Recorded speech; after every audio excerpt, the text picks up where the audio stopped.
9 shocking discoveries beneath the Grand Canyon that caused scientists to flee in fear. The Earth, with its grandeur and richness, always hides secrets that we cannot easily explain. Natural wonders and remnants of time have always been an endless source of inspiration for scientists and archaeologists around the world. They continuously study, excavate, and search for clues from the past to decode the mysteries of Earth's history. One of the places that attracts significant attention from both the scientific community and visitors is the Grand Canyon, a magnificent natural wonder of our planet. With its majestic beauty and layered rock formations, the Grand Canyon is not only a masterpiece of nature, but also contains stories of long history and mysteries yet to be solved. Stretching 446 kilometers long, with widths ranging from 0.4 to 24 kilometers and depths over 1,600 meters, the Grand Canyon was formed millions of years ago by the powerful flow of the Colorado River. Beneath these stacked layers of rock lies a historical book of Earth, preserving traces of geological formation processes and climate changes across eras. However, besides its natural beauty, this area remains a treasure trove of unexplored mysteries. Scientists continue to research and seek evidence that could answer questions about the past of our planet. Recently, new discoveries in this region have stunned both archaeologists and scientists alike. These secrets will be revealed in today's video, and I believe you will not be able to imagine the strange and fascinating things hidden within the layers of rock in the Grand Canyon. So what discoveries are these?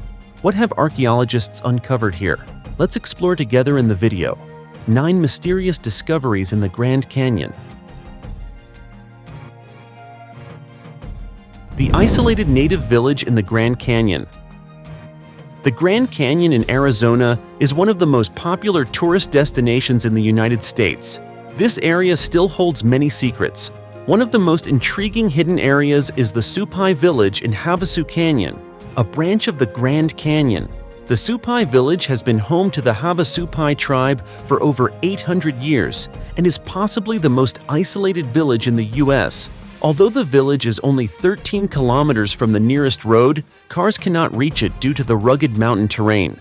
The only way to enter the Supai village is by helicopter or by riding mules along the Havasupai Trail, the only path connecting the village to other areas.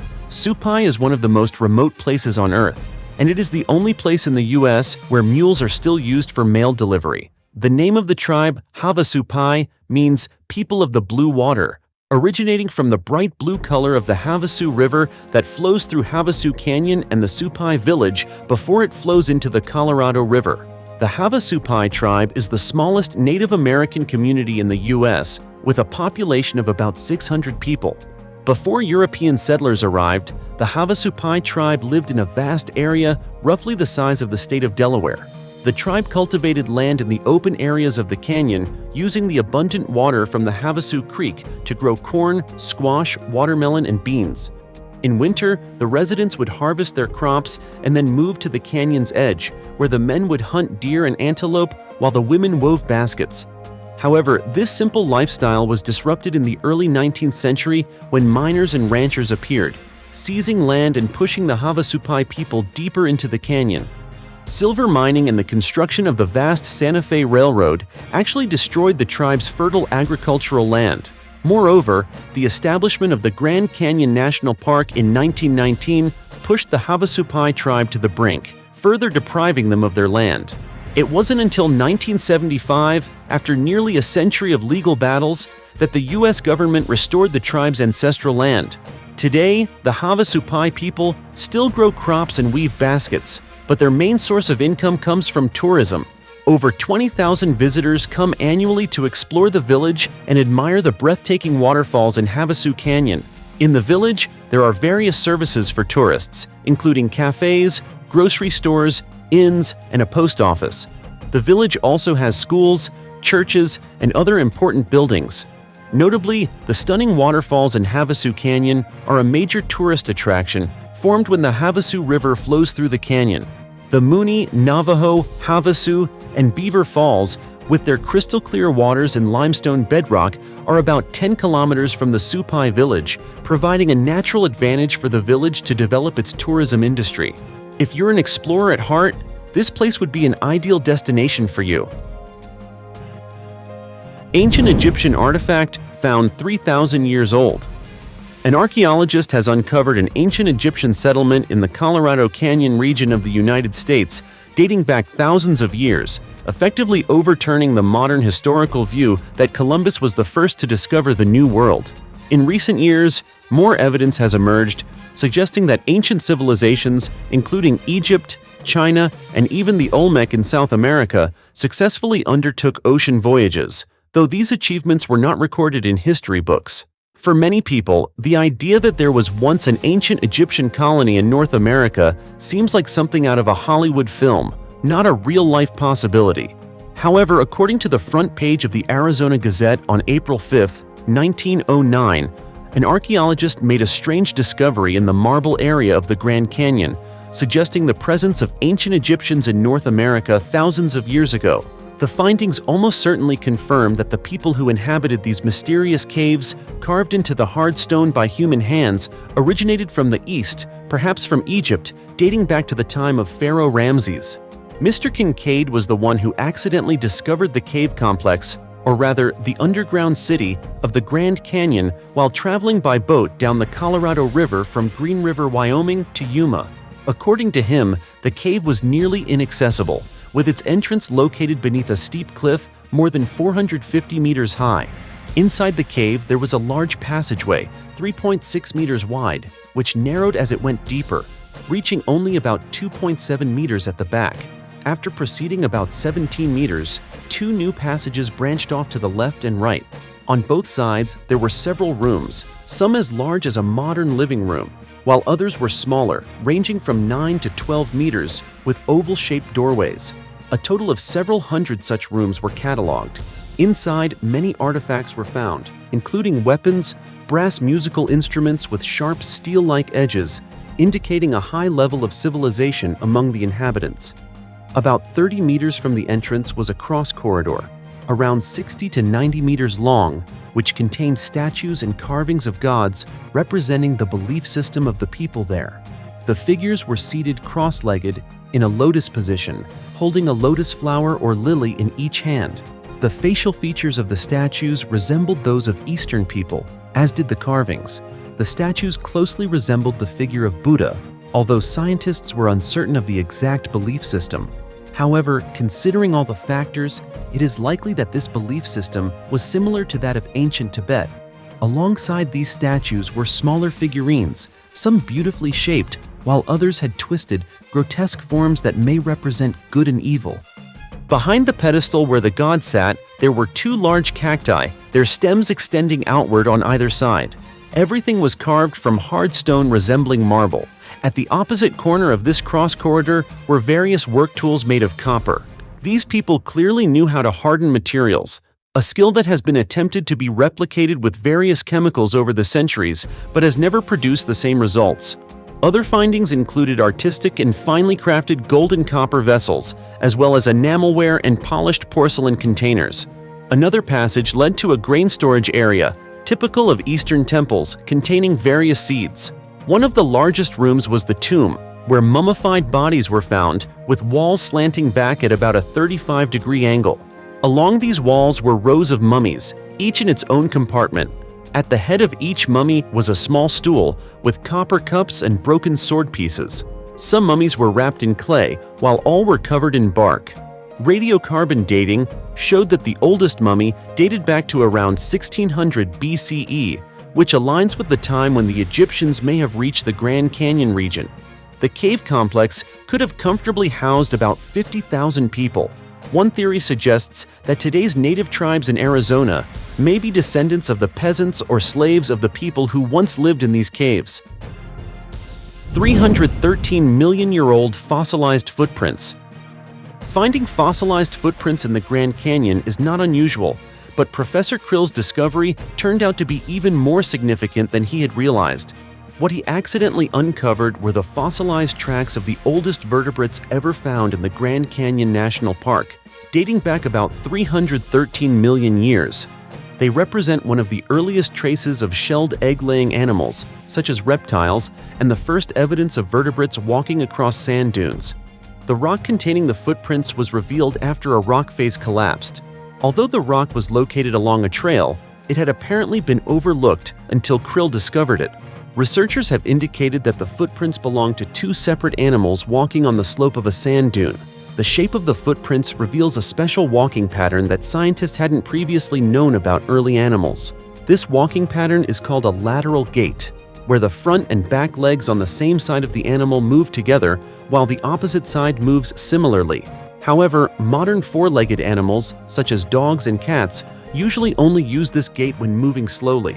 Rowland stated that the footprints at the Bright Angel Trail in the Grand Canyon record the use of this gait very early in the history of vertebrates. Previously, no information had been available about this. And to this day, the rock containing these giant footprints remains a mystery yet to be fully excavated. Underground Hotel. While the end of the world or World War III has yet to occur, many Americans have planned for such events by creating underground shelters for decades. This includes former President John F. Kennedy, who during his presidency was inspired by the Cuban Missile Crisis to build a safe house for himself and a few thousand other citizens in the event of an attack. And where better to build it than at the bottom of the Grand Canyon? John F. Kennedy believed that the depths of this national monument would be immune to any form of attack, so he found a small niche 220 feet beneath the surface to build his 200 feet by 400 feet by 70 feet room, surrounded by 65-million-year-old walls. To prepare for a large-scale bombing, Kennedy ensured that the cave was stocked with enough food to sustain 2,000 people for a month. Thanks to the extremely dry underground climate with zero humidity, these supplies could still be used today. Due to these conditions, no other form of life, including rodents and pests, could survive at this depth to spoil the provisions. In terms of amenities, the living area was equipped with a television, tape recorder, beds, and a library to ensure comfort for those trapped 22 stories below the surface. Additionally, this special facility even had running water, although only a few hundred gallons were manually brought into the cave. The Grand Canyon Cavern Shelter is undoubtedly an intriguing and mysterious wonder, and it is currently being gradually explored and excavated by scientists with hopes of uncovering even more fascinating discoveries. The broken supercontinent, trace lost for 1 billion years. The mystery of the nearly 150 billion-year-old Grand Canyon, a strange land where rocks of vastly different ages are found side by side, has just been solved. These are remnants from the breakup of the supercontinent Rodinia. In 1869, geologist John Wesley Powell, on his way down the Colorado River in the United States, discovered rocks dating back 1.4 to 1.8 billion years, lying next to rocks only 520 million years old at a famous natural landmark known as the Grand Canyon. There was no intermediary rock type in between. This mysterious gap of up to 1 billion years in the region's geological record left a century-long puzzle. A recent study published in Geology explains that with modern methods, a team of scientists from the University of Colorado in Boulder have solved the mystery. Parts of the Grand Canyon were not continuous in the past. Some sections had been shifted in various ways over millennia, causing certain rocks and sediments to be swept away into the ocean. This phenomenon could only have occurred through extremely harsh tectonic activity with a series of small but important fault events. Notably, this missing time correlates with a period when other evidence suggests the supercontinent Rodinia began to break apart, around 633 to 750 million years ago. Thus, the Grand Canyon is living proof of a chaotic tectonic period, which scientists believe was Rodinia. The wreckage of the 1956 plane crash. On this day, a United Airlines Douglas DC-7 and a Transworld Airlines Lockheed L-1049 super constellation collided in the skies above the Grand Canyon National Park in Arizona, resulting in the deaths of 128 people. This tragic accident caused a massive loss of life and marked a turning point in improving aviation safety in the United States. The collision occurred around 10 a.m. when the United Airlines DC-7, en route from Los Angeles to Chicago, and the TWA Super Constellation, flying from Kansas City to Los Angeles, met in the airspace over the Grand Canyon. Due Due to limited visibility and the lack of radar air traffic control systems, the two aircraft were unable to detect each other and collided at an altitude of about 6,000 feet above the Grand Canyon.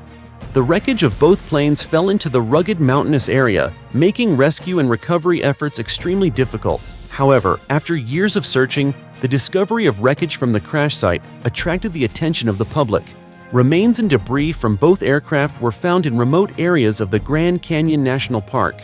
The effort to search for and identify these pieces became part of a prolonged investigation into the cause of the accident. Some of the wreckage from both planes has been preserved and displayed in aviation museums as a testament to this tragic event. 500-million-year-old Trilobite fossils. The Grand Canyon is not only a natural wonder with breathtaking landscapes, but also a priceless fossil treasure trove, preserving traces of life from millions of years ago. With rock formations dating back nearly 2 billion years, the Grand Canyon provides profound insights into Earth's geological history while holding numerous important fossils that help us better understand the evolution of life across different periods. Among the notable fossils discovered here, trilobites are one of the most significant. These extinct marine arthropods lived over 500 million years ago during the Cambrian period. The trilobite fossils found in the Grand Canyon offer a valuable glimpse into the creatures that inhabited the ancient oceans. With their scorpion-like appearance, trilobites were among the first animals to develop an exoskeleton for protection, marking a pivotal point in animal evolution. In addition to trilobites, the Grand Canyon has also been home to many fossils of ancient mollusks, such as those from spiral-shelled species. These animals are closely related to modern squid and octopuses with their characteristic spiral shells. The fossilized spiral shells are evidence of the rich biodiversity of ancient oceans, where these creatures thrived for millions of years. Coconino Sandstone. One of the most remarkable and impressive geological features of the Grand Canyon is the Coconino Sandstone, a unique layer of rock that plays a significant role in the structure of this great canyon. With its distinctive color, ranging from bright white to light gray, the Coconino not only attracts the eye but is also an essential part of the magnificent landscape of the Grand Canyon. The pristine, smooth cliffs and the unique structure of this rock layer are easily recognizable when viewing the towering rock walls along the canyon.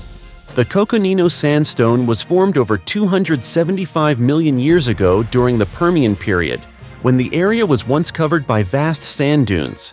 These dunes were buried under layers of sediment, and over millions of years they solidified into hard sandstone.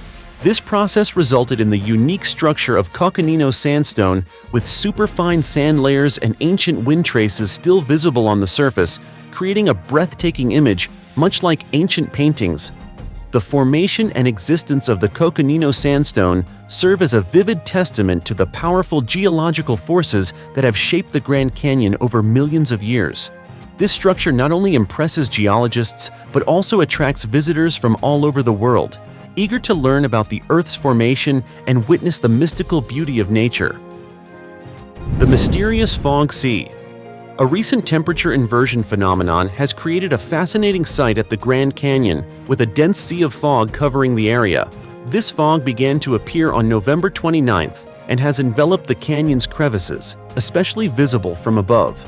According to representatives from the Grand Canyon National Park, this phenomenon results from a special weather event called temperature inversion, which typically occurs once every few years, especially in winter.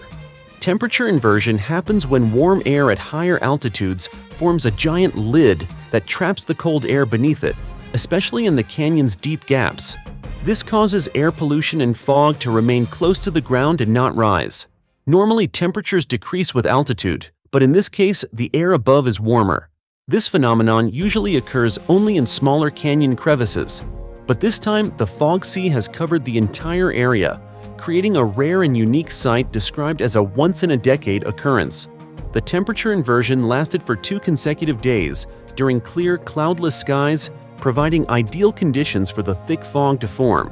This event not only captured the attention of researchers, but also attracted many hikers to the Grand Canyon, who found it incredibly fascinating to witness this unusual phenomenon. The Grand Canyon, with its majestic beauty and mysteries, has been the site of many strange occurrences over the centuries. One notable discovery is unexplored caves with traces of ancient civilizations, possibly from unknown cultures. In addition, rock paintings and unexplained archaeological relics continue to draw the attention of researchers. These discoveries have made the Grand Canyon famous not only for its stunning landscape, but also for the unsolved mysteries it holds. What about you? What impresses you most about this place? Let us know in the comments below, and don't forget to subscribe to the channel to keep up with the next discoveries. For now, goodbye and see you next time.